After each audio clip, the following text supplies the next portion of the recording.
بسم اللہ الرحمن الرحیم۔ السلام علیکم ورحمۃ اللہ وبرکاتہ۔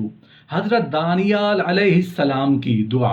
محترم ناظرین، ایک روایت ہے جس کا مفہوم کچھ اس طرح ہے کہ رسول اللہ صلی اللہ علیہ وآلہ وسلم نے ارشاد فرمایا کہ حضرت دانیال علیہ السلام نے اللہ عز و جل سے یہ دعا کی تھی کہ انہیں رسول اللہ صلی اللہ علیہ وآلہ وسلم کی امت دفن کرے۔ جب ابو موسیٰ اشعری رضی اللہ عنہ نے قلعہ تشتر فتح کیا تو انہوں نے حضرت دانیال علیہ السلام کو ان کے تابوت میں اس حال میں پایا کہ ان کے تمام جسم اور گردن کی سب رگیں برابر چل رہی تھیں۔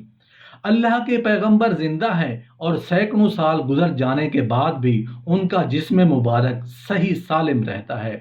پھر جو ان سب پیغمبروں کے سردار علیہ الصلاۃ والسلام کو بھی مر کر مٹی میں مل جانے والا لکھ دے، معاذ اللہ، اس کی گمراہی میں وہ مردہ دلی میں کون سا شک کر سکتا ہے۔ ایک جلیل القدر تابعی حضرت ربیع رضی اللہ عنہ نے عمر بھر کبھی جھوٹ نہیں بولا۔ انہوں نے قسم کھائی کہ جب تک انہیں اپنا ٹھکانہ معلوم نہ ہو جائے وہ نہیں ہنسیں گے، چنانچہ وہ اپنی موت کے بعد بھی ہنسے۔ اسی طرح ان کے بھائی حضرت ربیع رضی اللہ عنہ نے بھی قسم کھائی تھی کہ وہ اس وقت تک نہیں ہنسیں گے جب تک کہ انہیں اپنی جنتی یا ناری ہونے کا علم نہ ہو جائے۔